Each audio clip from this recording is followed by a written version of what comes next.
সালাতু ওয়াসসালাম হযরত বিলালকে ডাক দিলেন, বিলাল আসো। বিলাল রাসূলের কাছে আসছে। রাসূল বলছে, বিলাল তুমি আর ফজরের থেকে আযান দেওয়ার দরকার নাই। হযরত বিলাল কেমন একজন মানুষ ছিলেন জানেন নাকি? ওই উমাইয়া মরুভূমির প্রান্তরে উত্তপ্ত বালির মধ্যে বিলালকে শুয়ায়া রাখতো। বিলালকে যত প্রহার করতো বিলাল শুধু বলতো আহাদ। বিলাল শুধু আহাদ আহাদ বলে চিৎকার করতো। বিলালকে বেতের আঘাত মারে বিলাল বলে আহাদ, আবার বিলালকে বেতের আঘাত মারে বিলাল বলে আহাদ। উমাইয়া এক পর্যায়ে হযরত বিলাল রাদিয়াল্লাহু তাআলা আনহুর বুকের উপরে বড় একটা পাথর চাপায়া রাখছে উত্তপ্ত পানির মধ্যে।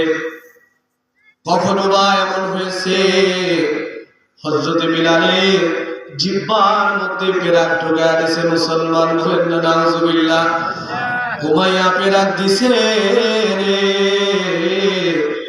বিলালের জিহ্বার মধ্যে পেরাক ঢুকায়া দিছে।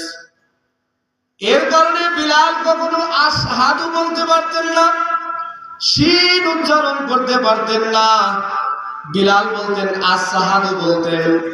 বড় বড় সাহাবীরা এসে বললেন, ইয়া রাসূলুল্লাহ, আযান এত বড় একটা সম্মানের জিনিস, এত বড় একটা গৌরবের জিনিস, এত বড় একটা সুন্দর জিনিস, রাসূল গো আপনি বিলালের দিয়ে আযান দিয়ে দিতেছেন, আযান তো হইতেছে না।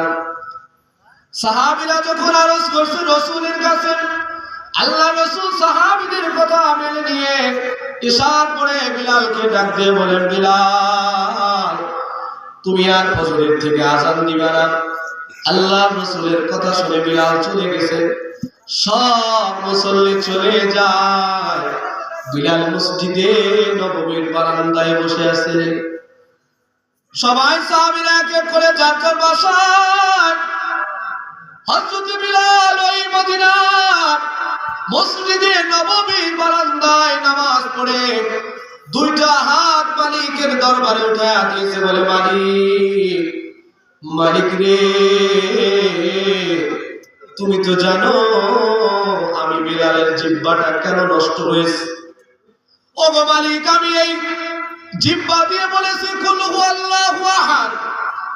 এই দুনিয়ায় আর কোনো মালিক নাই, মালিক হলেন আমার আল্লাহ। বলেন কে মালিক? আল্লাহ। আরো বলে বোঝানো, বলে জোরে বলেন কে মালিক?